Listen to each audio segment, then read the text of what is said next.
Greetings, everybody. This is Nathan Allen from Poets and Quants, where I'm an editor and staff writer. Welcome to another one of our one-on-one alumni interviews with recently graduated specialized master's programs. We have a very special one in this session because we have Joe Jenkins, who has been at the University of Notre Dame, Mendoza College of Business, after graduating from the University of Rochester. With a Bachelor of Arts in Economics and Political Science in 2018. He started the master's program. It's a Master's of Science in Business Analytics at Mendoza at Notre Dame. And as he was graduating in the past spring, 2020, he decided that he wanted more of Mendoza. And so he's in the one-year MBA program as well right now, just starting up. Joe, welcome. How are you today? I'm doing well. Yourself? Great. Thanks again for being here. So we've got a lot to cover because you've got an interesting path. So let's start as far as you want to go, probably around the time you got to Rochester. What was it that made you interested in business and made you interested in pursuing a specialized master's program in business? Sure. So the thing that drew me into it was just as an economics major, like I love seeing how things intertwined with each other. I loved asking questions, finding data, trying to come up with an answer. And the more I got into it, the more I realized it was the data analysis and, asking those business questions and how can I present information in a manner that maybe somebody who's not as technical can understand it and interpret it and get what we're trying to do. And so that was what led me down the path, because I got further and further into that. And I was like, I need more than what I currently have. Sure. I need more than just the economics degree. And so that led me to looking at programs. And when I looked at Notre Dame, it just really stood out to me, not just with what it had academically, but just the culture in Mendoza and the ability to talk to professors and that open door policy. Like it really is a thing at Notre Dame. I've gone into professors' offices and talked about, I want to interact with the Spotify API, which was nothing related to class, but my professor was like, let's do it. And so it was nice to have that open door policy at Notre Dame, and really just create a great learning environment. Yeah, and so before we jump ahead to Notre Dame specifically, why don't you tell us a little bit about how you went about looking for a program? What were some things you were looking for, and what were some of the programs that you were looking at? Sure. So the big thing I wanted that small atmosphere. So when I was looking at programs, I didn't want to go to some large program where I was just a number. Like I wanted it to be under 60 people, under 80 people. And so that's one thing that really led me to Mendoza, is just in terms of its peer institutions, it's one of the smaller ones for that size. So usually you have classes with 30 people consistently. And so I wanted that type of engagement where I knew the professors, I got to talk to them on a daily basis. But I also wanted to make sure that, you had your foundations in SQL, you had your foundations in R, Python, because some programs, they're heavy in Python, they're not as heavy in R, or I thought it was a value to at least get the whole toolbox almost. Yeah. And another thing too was just, there's plenty of instances where you can do something with data, but it doesn't mean you should do it. So I did like that Notre Dame had that ethical component where we talked about, all right, not only can we do this, but should we do this? Right. Yeah, totally. Notre Dame takes that approach. And I know the Mendoza school takes that approach of, coming from that Catholic background and Jesuit background, and really looking out for the social good as well as bottom line good. So that's interesting that you felt that as well. And you already kind of started to answer this, but I'm wondering if there's anything else, or you want to go into any more detail about why you specifically chose the program at Notre Dame. So I think specifically it was just that family atmosphere. When I sat in on a class and the professor gave me her email, and she was just like, here, send me an email if you have any questions. And especially coming from Rochester, like it's a pretty small school still. Mm-hmm. But you wouldn't have had that level of engagement from a faculty member. So that's one thing that really made me really excited about Notre Dame, was just that type of atmosphere where it was just a collaborative learning environment, and your professors were as excited as you to learn, help you learn the material. Right. So then once you get into this business analytics program, what were some of the highlights for you?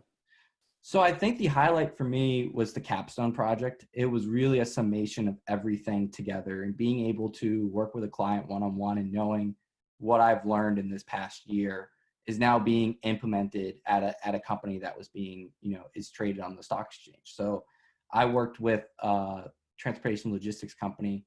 And so we worked on creating a model that predicted how long it would take their rail cars to get repaired. And it actually was implemented into the business and used on a daily basis. So to have that type of work, while you're a student, was something that I thought was incredibly valuable. And I really enjoyed that experience, because it's one thing to do something in a classroom setting. It's a whole other thing when you have other stakeholders involved beyond just your teammates and a professor. So it was nice to have that real world stakeholder in the program. I also just loved data storytelling class. That was a class where it was talking about not just, gathering the data and doing it, but how do you present it? And I think that's incredibly valuable, because even just looking at certain graphs, like with the graph, you should be able to interpret it in 2 seconds and know what the main point of that graph is. And I think a lot of times we can do so much analysis, you get lost in all of the work and not be able to present, okay, what is the actual main point that we're trying to show here? And so I would say those are the two main highlights I've had in the program, like the two biggest ones that stood out. Great. Yeah, thank you for that. So now you're getting to the program. We talked about this a little bit before going on video, but you're getting towards the end. What made you want to pursue the one-year MBA after getting this, Master's in Science and Business Analytics? Sure. So I had always planned on getting my MBA. I just wasn't sure when the right time to push that button was. Yeah. And so I had been going along, and I was interviewing with a lot of startups, more on the smaller side, because that's what I really love. Like, I love having ownership of my work, and I love, being in that type of environment where you're 50 to 100 people and you're really involved in day-to-day operations. And as I was going forward, coronavirus broke out, and a lot of them had to pause hiring just because of circumstances. And so when they did that, I talked to some of the people in Mendoza, and they said, Joe, we'd love to have you back for another year. So I decided to push that button and decided this was the time to get that MBA. And I'm very happy with my decision. I've loved the one-year class, and a lot of the stuff that I loved about the MSBA program is coming through in the one-year MBA program as well. Yeah, so now why don't you tell us a little bit about that transition? How far are you into the MBA program now, and what are some ways in which you think the one-year specialized degree has helped you so far in the MBA program? So I think the biggest thing that really helped me from the one-year MSBA, because obviously it's different. You're not coding every day in the MBA classes. It's more the strategy side. Yeah.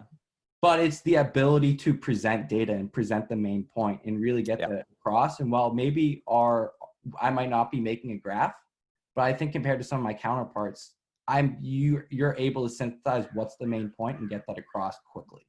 So I think that's the biggest thing that's stood out to me.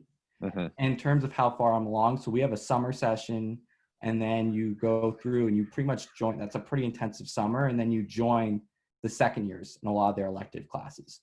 So I'm in that portion now where we're with the second years, and we just finished up our interterm. So this week at Mendoza, they have mod 1 and then you have mod 2, but between the two mods, they have an interterm. So I've just finished a problem solving interterm intensive course. Yeah. And so this next question, it's off our list of prepared questions, so I apologize ahead of time. But you're in a very unique role, so I want to ask this question.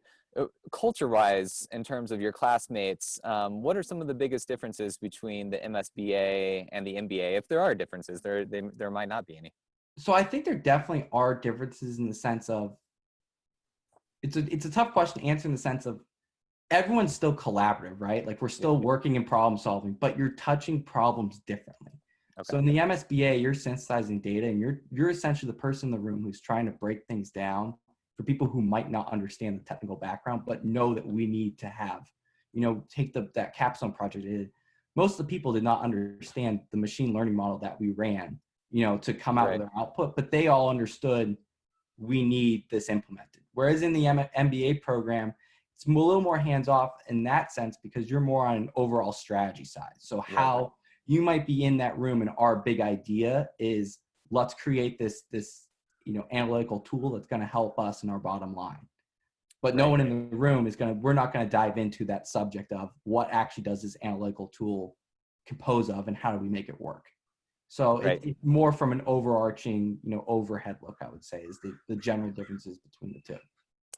Yeah, totally. You handled that question beautifully. And it also speaks a little bit to the skill set that you're going to bring to a startup whenever it comes to that point, and that you can talk both languages, the strategy, big picture side, as well as the granular data and that sort of thing.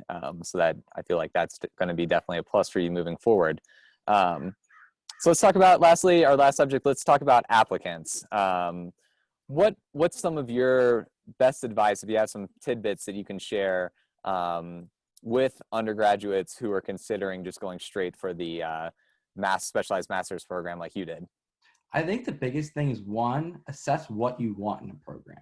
I mean, that's the biggest thing, because there's so many programs out there that you can get lost kind of in the woods almost, because there are so many specialized programs. I think you need to assess, what do I want to come out with at the end of this time?